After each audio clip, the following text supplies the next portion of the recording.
Gel in Agriculture, brought to you with the compliments of the Ministry of Agriculture, Food, Fisheries and Water Resource Management and the Barbados Agricultural Society. Grow well, eat well, live well, right here in Vim. I am Joel Ford and welcome to Gel in Agriculture. In this, our third episode, I'm at the Bridgetown Fisheries Market where today we're looking at fish quality and what are the standard operating procedures for the markets. That's why I'm dressed like this, in protective gear. And I'll be talking to Michelle Wiggins, who is the Quality Control Officer, about what are the standard operating procedures for fish markets. Standard operating procedures are procedures that tells the persons at the market what to do, how to do it, when to do, and whom actually is supposed to do it, so that the organization can run it more effectively. We saw a boat bring in a load of fish and start to offload. What are the procedures from the time those fish are unloaded onto the dock until the time they get into the actual stalls in the market? When the boat wants to offload, they usually make a request. Afterwards, then the boat is inspected by the quality control officer. And the boat, not only the boat, but the boat, the equipment that are used, the personnel that are using that are actually offloading, and the product itself. So you have to make sure that everything is in good so that the fish will not be free from contamination and fit for human consumption. After it has been approved, it's offloaded, and then it is taken by the Pacific vendor to the scale where it is weighed, and then it proceeds into the vendor's area. I noticed that there's a lot of focus on safety gear. Let's talk a little bit about that, the safety measures that are in place at the market in terms of not only the workers, but the product itself getting to consumers. Since this is food, you have to ensure that it's always free from contamination. You have to protect from adulteration. You have to maintain the cold chain, and you have to protect it at all costs. So therefore, at each stage, each person that handles the food must wear protective gear. And it starts with the head. The head must be covered. They must have on a protective suit. There are specific clothing. Usually you have a waterproof apron, some barrier against you and the product. And for the guys on the boat, there's usually a sickle suit. They'll be seen ring, and they have weight boots. But all the clothes must be clean, and they must be worn at all times. Once the fish has been weighed and taken to the vendors, what's the next step?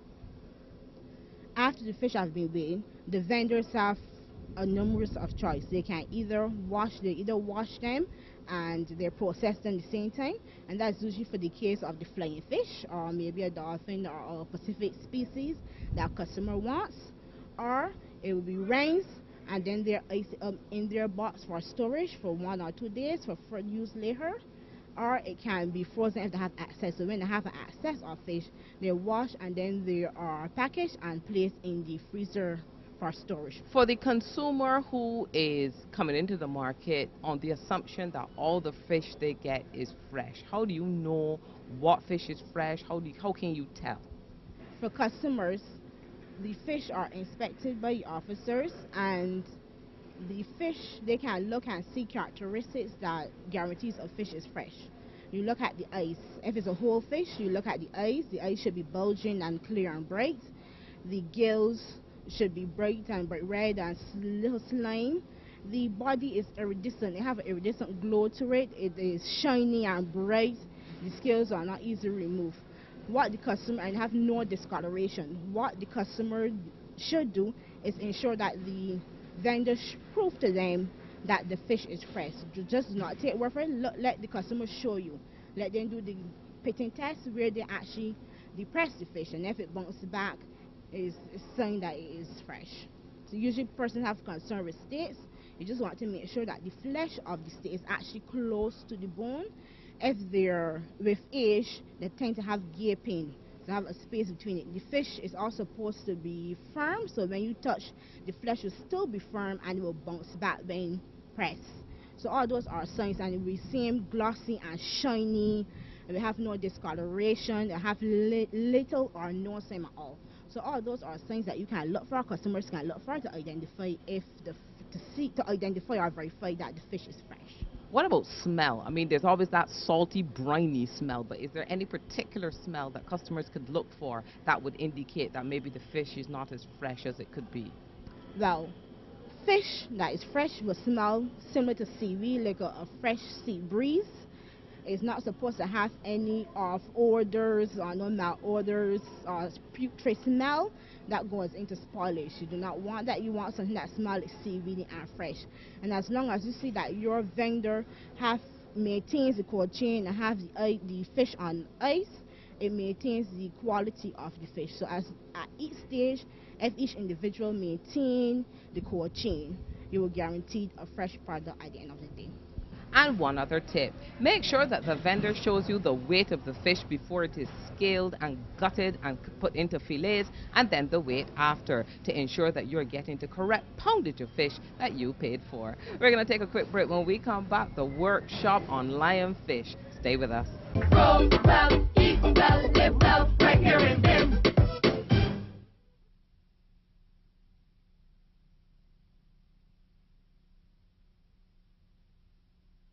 Grow well, eat well, live well, right here in Bend. We all know that lionfish are a scourge on our reefs. They are very predatory fish. But recently, the Ministry of Agriculture held a workshop showing the careful preparation of lionfish and how they can be served. First discovered in Barbados' waters 4 years ago, lionfish, which are native to the Indo-Pacific, are now firmly entrenched along the southeast coast of the United States, the Caribbean, and parts of the Gulf of Mexico. Lionfish are a very predatory species, and they have few natural enemies and feed on small crustaceans and fish, including the young of important commercial fish species such as snapper and grouper. This invasive species continues to reproduce and populate our waters at a rapid rate and cannot be eliminated using conventional methods. It is for this reason that the Ministry of Agriculture, through its Fisheries Division, has organized several culls of lionfish in an effort to reduce its population and growth. Recently, the ministry held a workshop in conjunction with the BHTA to teach chefs how to safely handle and prepare lionfish, as its spines are very poisonous. What I'm using is something called, well, locally they've been calling this diverse shears. And the reason I'm using this one is because it has some small teeth along here, rather than kitchen shears, which has a smooth edge. With the kitchen shears, it tends to slide along the larger spines. Well, this, because it has teeth, grips better. So what I usually do is start with the dorsal fin. Start at the base of the fin, holding the fish carefully to avoid the other spines.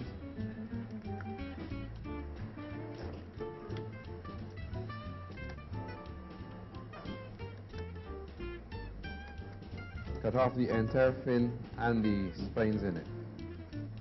Turn the fish over. Cut off pelvic fins.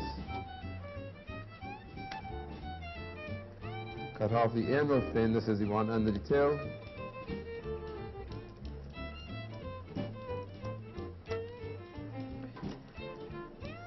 And for completeness, remove the pectoral fins as well. These don't have the spines in them, but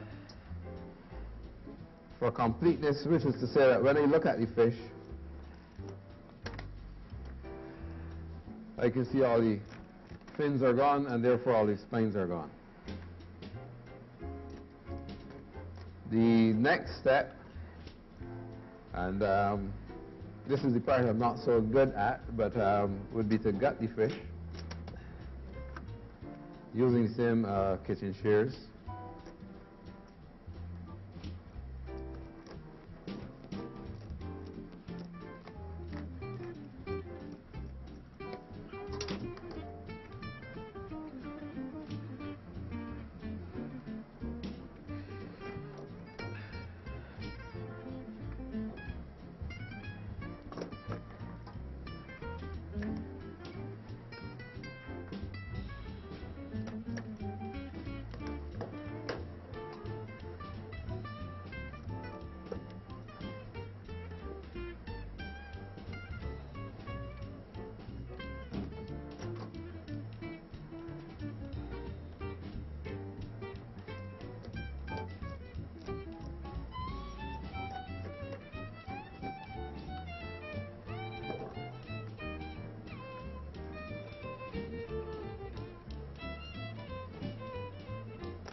and take the head off from here.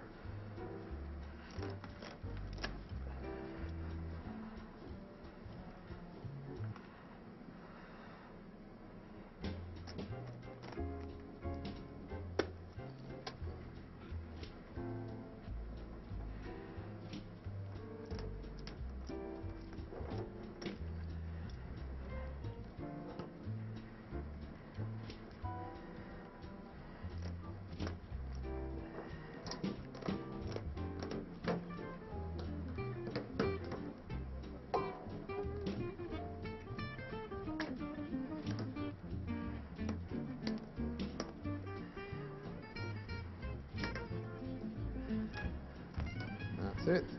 After demonstrating how to safely handle and fillet the fish, it was the turn of Chef Michael Harrison. So I did 2 recipes. One is a blackened lionfish with marinated tomatoes, which is sort of like a sauce.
White boots. So you make sure that your dressed person are dressed appropriately, and one of the things that you can look for to see to identify which vendor to choose from, that person must have their identification by their fisheries badge displayed, so that you can know for sure that yes, that person had a medical certificate and that they're actually fit to actually serve food. So you actually look for those things. and then you look at the product. So then they let the vendor prove to you that the fish that you are buying is fresh. So they let them go through the different tests with the eyes, show you the eyes, the gills, the flesh, do the pressing test, and you're good to go. That brings us to the end of Gel in Agriculture for this week. Join us next week when once again we come to you with all the information of what's happening in and around agriculture in Barbados. I'm Joel Ford. Bye-bye. Grow well, eat well, live well, right here in Bend. Gel in Agriculture, brought to you with the compliments of the Ministry of Agriculture, Food, Fisheries and Water Resource Management and the Barbados Agricultural Society.